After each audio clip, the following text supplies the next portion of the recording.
Hello guys, welcome to our channel. This is Amar Tomar और आज Sunday है, छुट्टी पे हूँ। बैकग्राउंड में देख पा रहे होंगे हमने गांव में चंदन की खेती कर रहे हैं। तो गाइस आपके सामने हैं ये चंदन के पौधे। और पहले थोड़ी सी जानकारी दे दूं मैं आपको चंदन के बारे में। ये लाइन में लगे हुए हैं। चंदन का पौधा एक होस्ट प्लांट है और ये दूसरे पौधे पे सरवाइव करता है। दूसरे पौधे से ही हमेशा न्यूट्रिएंट्स लेता है, जैसे एनपीके हो गया और ये माइक्रो न्यूट्रिएंट्स हो गए, तो हमेशा दूसरे पौधे से ही लेता है। और शुरुआती दौर में हम इसे जो मेजर जो न्यूट्रिएंट्स हैं वो एनपीके, वो हम लिक्विड में पाउडर में जो आते हैं, एनपीके के जो पाउच आते हैं लिक्विड फॉर्म में, स्प्रे में या जड़ क्षेत्र में इसके दे सकते हैं।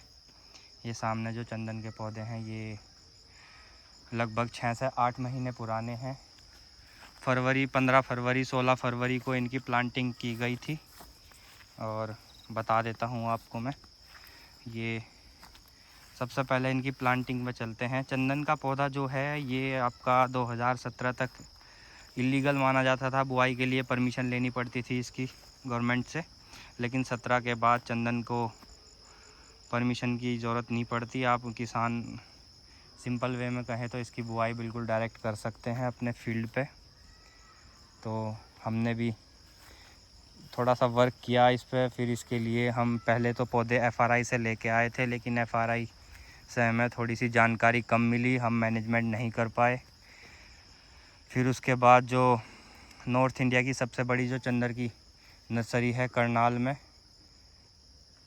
और फिर करनाल से लेके आए हम घरौंडा में जो नर्सरी है रेड सन प्लांटेशन से हम ये प्लांट्स लेके आए थे। और 8 से 10 इंच का पौधा था ये तब। और इसके साथ ये कैजोरिना सरू होस्ट प्लांट है इसका, ये लेकर आए थे। तो बता देता हूँ मैं आपको इसके बारे में कि कैसे कैसे इसकी बुआई की हुई है हमने। सारी चीज़ें एक शॉर्ट वीडियो बना रहा हूँ, इसीलिए आपको भी जानकारी मिल सके। तो ये देख पा रहे होंगे आप, ये इसका एक लाइन में जो ये चंदन की लाइन है, और इसके अगली तरफ 6 फीट की दूरी पे जो ये 4 पौधे हैं चंदन के, एक ये वाला और एक ये वाला और एक ये वाला और एक ये वाला, इन चारों का जो विकर्ण है और विकर्ण एक दूसरे को जो क्रॉस करता है उस पे ये यहाँ पे ये सरू का पेड़ है। और चंदन से चंदन के पौधे की दूरी यहाँ पे 12 फीट है और बीच में 6 फीट पे ये सरू का पौधा है, होस्ट प्लांट। तो लगभग 9 से 10 महीने में ये इनकी जड़ें आपस में मिल जाती है। तो 9 से 10 महीने में ये इसे न्यूट्रिएंट्स देना शुरू कर देगा और ये लेना शुरू कर देगा। और 9 से 10 महीने तक ये जो आप देख रहे होंगे ये रेड जो है ये मेहंदी है, मेहंदी का पौधा है। ये इसी पे सरवाइव करेगा, इसी से न्यूट्रिएंट्स लेगा ये। तो अभी 6 से 8 महीने हुए हैं। ये 12 फीट का बेड है। 12 फीट के बेड के बाद एक 15 फीट का ये बीच में गैप है। और हाँ दोस्तों, सबसे पहले बता दूं आपको, ये हमारी जो प्लांटेशन हम करते हैं वेस्ट से ईस्ट वेस्ट नहीं करते, इसकी नॉर्थ और साउथ करते हैं। नॉर्थ साउथ में इसकी प्लांटेशन करते हैं। ये फिर 12 फीट का बेड है। 12 फीट के बाद फिर 15 फीट का गैप है। गैप के बाद फिर 12 फीट का बेड है। तो आप देख पा रहे होंगे। चलो एक पेड़ का दिखा देता हूँ आपको मैं, 6 से 8 महीने में क्या ग्रोथ है। ये देखिए, ये फ़िलहाल अच्छी ग्रोथ दे रहा है। ये इसका तना है, ये लगभग इसका ऐसा तना हो रखा है और ये मेहंदी है इसमें। और ये देख रहे होंगे आप कि ज़मीन से लगभग 8 इंच ऊंचाई पर है, जिससे इससे बरसात में पानी ना भर पावे। इसकी जो शुरुआती दिनों में जो देखभाल हम लोग करते हैं, इसमें पानी नहीं, हद से ज़्यादा नमी नहीं होनी चाहिए। नमी इतनी होनी चाहिए कि बस नमी दिख पाए, दूर से पौधा सरवाइव कर पाए। और नॉर्थ साउथ इसलिए बोते हैं इसे ताकि इसे धूप मिल सके। बहुत अच्छी धूप की ज़रूरत होती है, इसे टेम्परेचर चाहिए होता है।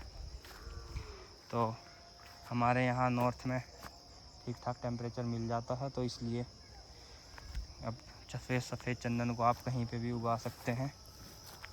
देख पा रहे होंगे ये 15 फीट की गैप है यहाँ बीच में, फिर 12 फीट का बेड है। तो शुरुआत में हम इसका जो गड्ढा बनाते हैं पौधे की बुआई के लिए, लगभग ये मान लो 2 बाई 2 का गड्ढा नहीं बनाते, एक ये मान लो एक मेड में ऊंचा करके थामला बना देते हैं, चारों तरफ से मिट्टी उठा के, और इसमें आधा किलो पर प्लांट के हिसाब से वर्मी कंपोस्ट डालते हैं बुआई के समय। और ये नॉर्थ साउथ लाइन है, जैसे आपके सामने देख पा रहे होंगे, नॉर्थ साउथ लाइन है ये, और आधा किलो वर्मी कंपोस्ट पर प्लांट के हिसाब से डाला हुआ है इसमें। और ये देखिए पूरा वाइड एंगल व्यू। अच्छा, एक बात और बताना चाहूँगा कि इसमें मोर्टिलिटी रहती है 8 से 10%, तो कभी भी ये सोच के ना चले कि आपके 100% पौधे चलेंगे। अच्छा, पानी इतना देना होता है शुरुआती दिनों में कि हाँ बस नमी रहे पौधे में, और तीसरे दिन पानी देना पड़ता है शुरुआत के 3 महीने, हर तीसरे दिन पानी। और पानी में जो मैंने शुरुआत में बात की थी कि न्यूट्रेंट्स की, न्यूट्रेंट के साथ इसमें सीवीड एक्सट्रैक्ट डालते हैं, जैसे बायोवीटा वगैरह हो गया, और फंजीसाइड। सबसे ज़्यादा जो मोर्टिलिटी आती है वो फंजीसाइड, फंगस की वजह से आती है चंदन में। और इसके लक्षण होते हैं, लक्षणों की चर्चा फिर चंदन के रोग के बारे में अलग वीडियो में थोड़ी सी जानकारी देंगे आपको।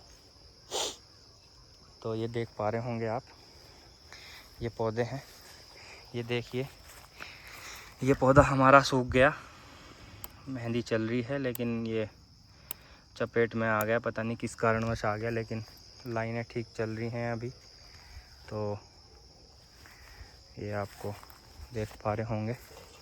अच्छा, मोर्टिलिटी की बात कर रहे थे, 8 से 10% मोर्टिलिटी है हमारे फ़िलहाल। ये हमारे पास ये लगभग 4 बीघे का प्लॉट है, 4 बीघे में 3 बीघे में हमने इसमें चंदन लगाया हुआ है। और ये जो पौधे हैं फ़िलहाल, सरू के जो पौधे हैं, जो प्लांट है ये, इसकी ग्रोथ ज़्यादा होती है। ये लगभग 50 फीट 60 फीट इसकी, ये मतलब ये मान लो एक वाइल्ड स्पीसीज़ का प्लांट है, लेकिन न्यूट्रिएंट्स काफ़ी मात्रा में लेता है ये। अच्छा, फ़िलहाल आप देख पा रहे होंगे बीच में हमें ये खरपतवार नहीं है, ये इसमें हमने जुताई करके बरसीम और सरसों बोई हुई है। बरसीम का पता होगा आपको, मैं भी एग्रीकल्चर स्टूडेंट हूँ, और बरसीम का पता होगा। बरसीम की जो जड़ होती है उसमें जो राइजोम होते हैं वो न्यूट्रेंट होते हैं उसमें बहुत सारे। तो बाद में जब हम इसकी जुताई करेंगे तो वो भी न्यूट्रेंट्स देगी चंदन को। तो ये थोड़ी सी जानकारी है चंदन के बारे में। बाकी आप लोगों को कोई भी जानकारी लेनी होगी जो हमारे पास, मतलब हम आपको लगता है कि दे सकते हैं, वो बिल्कुल ज़रूर देंगे। ये पौधा हमारा फ़िलहाल पूरे प्लॉट में सबसे अच्छा पौधा है फ़िलहाल। इसकी ग्रोथ ये मान लो आप लगभग 4.5 या 5 फीट की हो रखी होगी, 4.5 फीट ऊंचा हो रखा होगा। इसकी जड़ में ये मेहंदी है। ये आपके सामने ओवरऑल ये हमारा ये है कि अच्छा, चंदन की खेती अब फ़िलहाल थोड़ा सा क्रेज़ बढ़ता जा रहा है। जो यूथ हैं, एग्रीकल्चर स्टूडेंट्स हैं, वो थोड़ा सा ज़मीन का अच्छा यूटिलाइज़ करने के उद्देश्य से चंदन लगा रहे हैं। कुछ बांस की खेती कर रहे हैं। तो नई फसलों की पहले तो अभी चलन में नहीं थी, लेकिन अब ऐसे टूल्स आ गए हैं कि आप मैकेनिकल एक्टिविटी बहुत ज़्यादा बढ़ गई है। तो अब आप देख पा रहे होंगे ये जो चंदन का पौधा है, 2017 में तो मतलब ये मान लो परमिशन नहीं थी, 17 से मिली परमिशन, तो अब लगाना शुरू हो गया। तो लगा रहे हैं। हमारे पास भी फील्ड पर विज़िट के लिए आते रहते हैं लोग। अच्छा, और अगर सिंचाई की बात करें तो आप ये मान लो हर तीसरे दिन, जब फरवरी सबसे बेस्ट सीज़न है इसके प्लांटिंग के लिए। फरवरी में लगाया पौधा, और फरवरी में आपको सिंचाई के लिए अगर ड्रिप अवेलेबल है तो ड्रिप लगवाएं, वरना इसकी मैनेजमेंट के लिए थोड़ा सा 2-3 महीने आपको थोड़ा सा टाइम देना पड़ेगा इसे। शुरुआती दिनों में इसका बहुत ध्यान, बच्चे की तरह ध्यान रखना पड़ता है। बिल्कुल इसके पत्ते मुरझाने नहीं चाहिए, मुरझा रहे हैं पत्ते तो उसका ध्यान रखना पड़ता है, किस वजह से फंगस का असर है या नमी ज़्यादा है पौधे में या किस वजह से हो रहा है ये इसमें।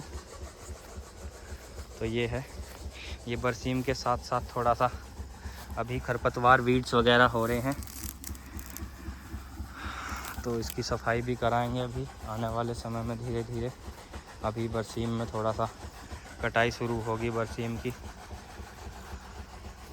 तो समय पर सिंचाई मिलती रहे, नमी बनी रहे और फंगस और न्यूट्रिएंट्स मिलते रहें।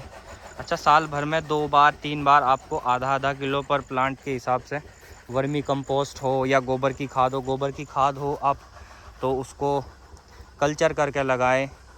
बवेरिया बेसियाना या बहुत तरह की फंजीसाइड आती हैं जो अपनी कॉलोनी स्थापित कर लेते हैं। फंगस ऐसी फंजीसाइड हैं जो कॉलोनी स्थापित करती हैं गोबर की खाद वर्मी कंपोस्ट में, और अगर उसे डाल लें तो उसका बेनिफिट्स अलग ही मिलता है आपको। अच्छा, कुछ पत्ते पहले पीले रंग के रहते हैं, पीले या आप सामने से देख पा रहे होंगे। तो टोटल डिटेल मैंने आपको थोड़ी सी अब तक की शुरुआती दिनों से इसकी बुआई से लेके और अब तक की जो डिटेल बताई मैंने आपको। अच्छा, ये आपको दिखाऊं, ये कुछ प्लांट्स कैज़ोरिना जो सरू है इसकी ग्रोथ ज़्यादा रहती है। ये देखिए कितना, काफ़ी इसकी 6 फीट 7 फीट ग्रोथ हो चुकी। तो इसकी बीच बीच में हमें कटिंग और प्रूनिंग का ध्यान इसलिए रखना पड़ता है दोस्तों, क्योंकि चंदन के पौधे को धूप बहुत चाहिए, अच्छी ग्रोथ करता है। और सर्दियों के दिनों में, अच्छा अगली वीडियो में बताऊंगा, हमारे पास एक दूसरा प्लॉट भी है इसी प्लॉट में, मतलब जो बड़े पौधे हैं हमारे पास, उसकी नेक्स्ट वीडियो में मैं आपको दिखाऊंगा उसके बारे में। बाकी फ़िलहाल तो आप देख पा रहे होंगे कि ये जो है प्लांट्स अच्छी ग्रोथ कर रहे हैं, मोटिलिटी है, जहाँ जहाँ स्पेस है अगले साल गैप फिलिंग करेंगे इसकी हम। और तो बुआई से लेके अब तक की जो जानकारी मेरे पास अवेलेबल थी, जो मुझे लगता है कि आप लोगों को देनी चाहिए थी, जो आप लोग के उपयोग में आ सकती है, तो वो जानकारी मैं आपके साथ साझा कर रहा हूँ। अच्छा, बीच में आप इसमें फसल भी ले सकते हैं। ये जो 15 फीट का जो गैप है, इसमें कोई पशुओं के लिए हरा चारा लेना चाह रहा है या ऑर्गेनिक सब्जियां वगैरह उगाना चाह रहा है, नेक्स्ट वीडियो में हम वो भी दिखाएंगे आपको कि हम कैसे ऑर्गेनिक सब्जियां। ये बेड है, अब टाइम हो चुका है, वैसे तो लेट हो गए काफ़ी वीडियो बनाते हुए, तो ठीक है दोस्तों, नेक्स्ट वीडियो में मिलते हैं। Thank you so much. Like share and subscribe कीजिए चैनल को। आप लोगों के सहयोग से हम आपको जानकारी देते रहेंगे। Thank you.